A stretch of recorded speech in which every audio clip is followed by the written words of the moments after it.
তো ব্যক্তি জীবনটা আমার একদমই ওপেন বুক। একেবারে জিরো থেকে আমি এসেছি। আমার এখন দুটো সন্তান, এজেল এবং পূর্ণতা। আমরা তো আসলে যে বারিশকে চিনি আজকে এক নতুন বারিশের জন্ম হলো। সো এই পূর্ণতার জন্মের শুরুটা জানতে চাই। আমি যেহেতু লেখক না, আমার তো ওরকম লেখনের ভাষার মাধ্যমে আমি হয়তো বইটা লিখতে পারিনি, কিন্তু আমার নিজের মনের কথাগুলোই আপনারা পাবেন। এবং আমি আসলে বইটা এভাবে লিখেছি যে যে কোনো কিশোর কিশোরী বা তরুণ প্রজন্মের কোনো মেয়ে যে হতাশাগ্রস্ত আছে বা হতাশায় পড়ে গেছে বা কি করবে জীবনে বুঝে উঠতে পারছে না, তারা বইটা পড়ে উঠলে যাতে ইন্সপায়ার্ড হয়। যেহেতু আত্মজীবনী, এখানে আসলে জীবনের অনেক বিষয় উঠে আসবে। তো আমরা এর আগেও দেখেছি অনেক তারকা তাদের আত্মজীবনী প্রকাশ করেছে, সেটার পর আসলে নানা নেতিবাচক কথা কিন্তু আসে। ব্যক্তিজীবন নিয়ে অনেক সমালোচনা বা অনেক পুরনো ঘটনা সামনে আসে। তো সেই জায়গাটা সামাল দেওয়ার জন্য আসলে বারিশ মানসিকভাবে কতটুকু প্রিপেয়ার্ড? আমার এই বইয়ে ব্যক্তি জীবন নিয়ে আমি একদমই বলিনি, যেহেতু ব্যক্তি জীবনটা আমার একদমই ওপেন বুক, সবাই জানে। তা আমি এখানে আমার ক্যারিয়ারের বিভিন্ন চড়া উতরাই নিয়ে কথা বলেছি।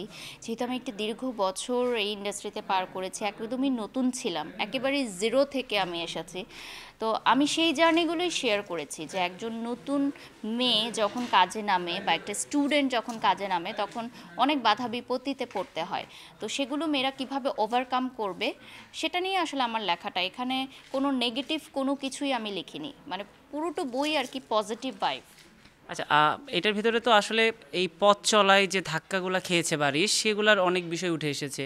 যেমন স্টেজ থেকে নামিয়ে দেয়া বা এই ধরনের ছোট ছোট অনেক ঘটনা। তো যাদের সঙ্গে আসলে এই ঘটনাগুলো ঘটেছে সেগুলো আসলে সামনে আসলে কাজের উপর কোনো প্রভাব পড়বে কিনা? না, আমি তো একেবারেই নাম মেনশন করিনি। আর এরকম ঘটনা আমার মনে হয় অনেকের জীবনেই ঘটে থাকে। বলে না যে failure is the pillar of success, এটা আমি সত্যিই বিলিভ করি।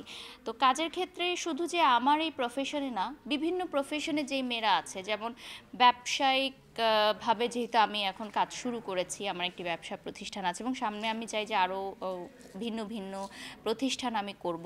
তো ব্যবসায় কিন্তু লাভ লোকসান আছে। তো লোকসানের ভয়ে যদি কেউ ব্যবসা না করে সেটা কিন্তু নেগেটিভ। তো আমি এই বইয়ের মাধ্যমে এই মেসেজটাই দিতে চাই সবাইকে যে নিজেকে পরিপূর্ণ করে গড়ে তুলো।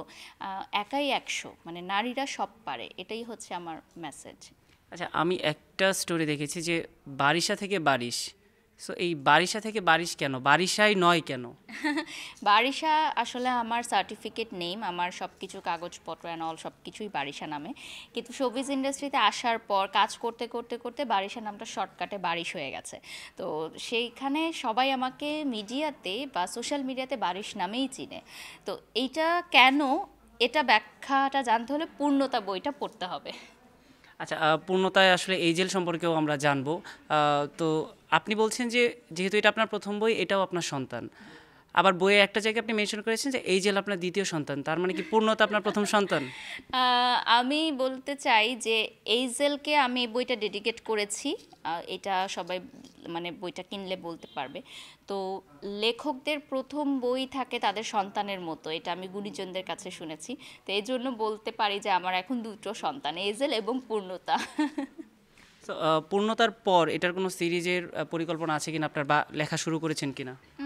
না, এখনও সেরকম কোনো পরিকল্পনা নেই এটা কিভাবে মানুষ গ্রহণ করছে।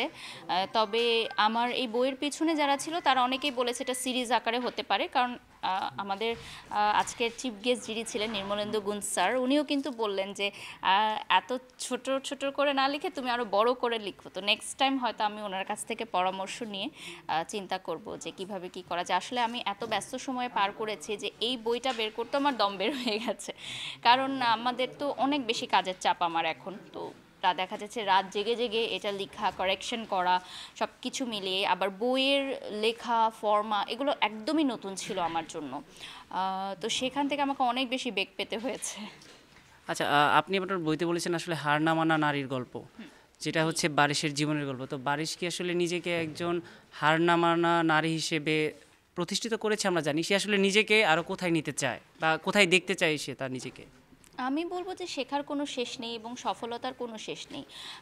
অনেকেই বলে যে আপু আপনি তো সফল, আপনার কেন এখনও শিখতে হবে? বাট আমি মনে করি আমি এখনও সফল নয়, কারণ সফলতার আসলে শেষ কোথায়? আরও জীবনে অনেক কিছু করার বাকি আছে।